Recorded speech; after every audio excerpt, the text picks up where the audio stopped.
Hi, this is Jason Fielder with the Daily Forex Report for December 9th. We're currently looking at the U.S.-Japanese yen pair. This particular pair did close down. It is overall moving sideways with a bias that is sideways. We are looking for this pair to potentially move as high as 89.15, possibly as low as 86.75. Now look for some resistance in this pair around 88.65 and look for some support around 87.00. Okay, now looking at the Euro USD, this particular pair closed higher today. It did break yesterday's low, but did pull back and close higher. We are looking for this pair to continue moving down with a bias to the downside.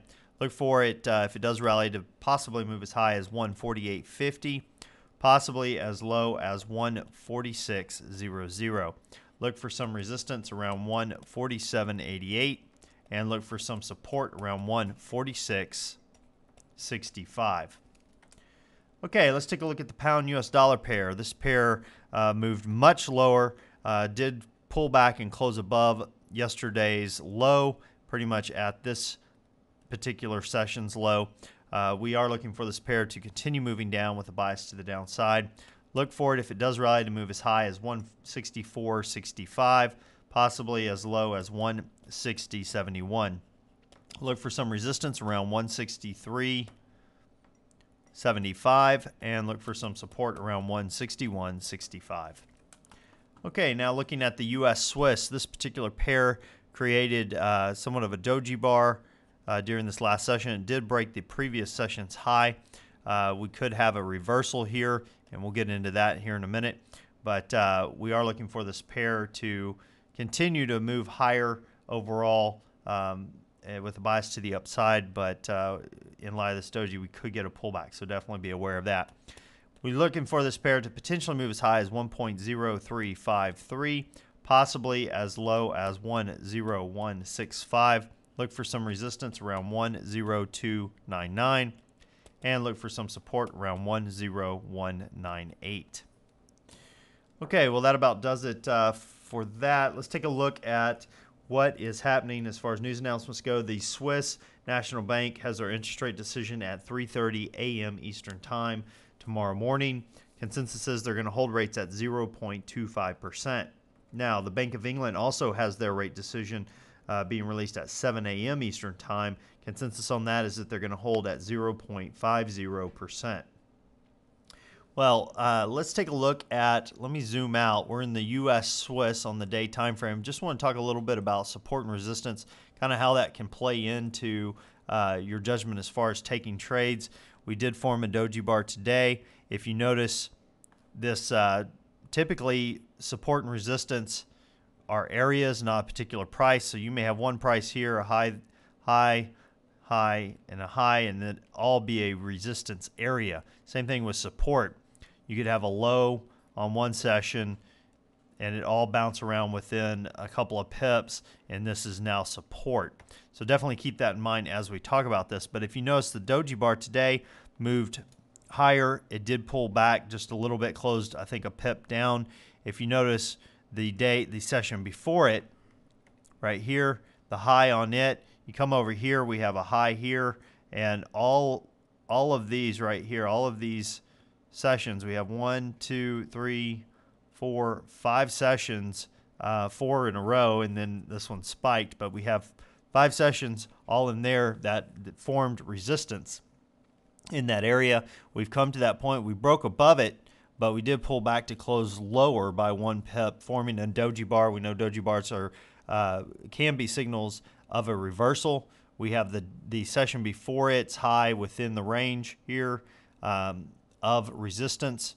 So where will this pair go next? Well, the odds are that it's going to move lower. Now, you could ask yourself, where is it going to move to? Well, if you look back, the next area of resistance that would now be support is right in here. And we also have, if you come over here, we have a little bit within that same area. We have some sessions here that closed around the same area. And there's two ways to look at it. You can look at the body of the candle. you can have a support area that's generated by the lows and a resistance area that's generated by the highs, or you can have resistance areas for that you can determine off of where it closes and then off of where it opens. So be aware of that to some degree. You can hit areas of support and resistance off of either one of those. So if we have an area of resistance that we're running into, we see a doji bar, it looks like it's going to move lower.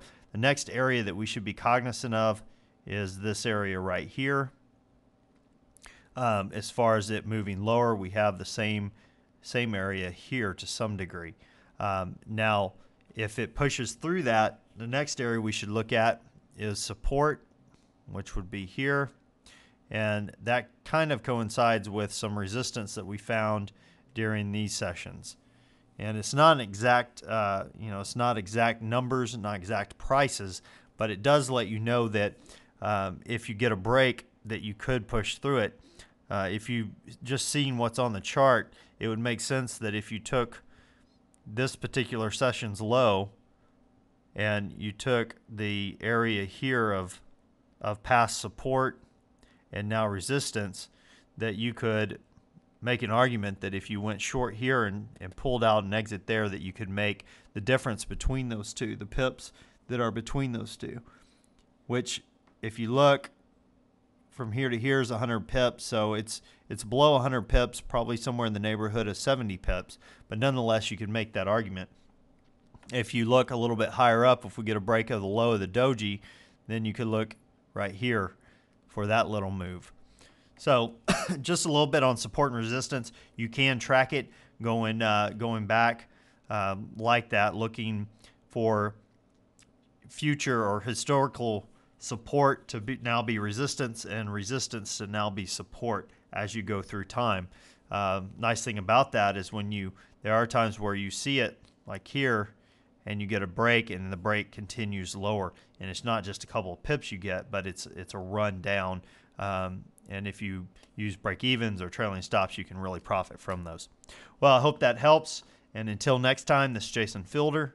Good trading.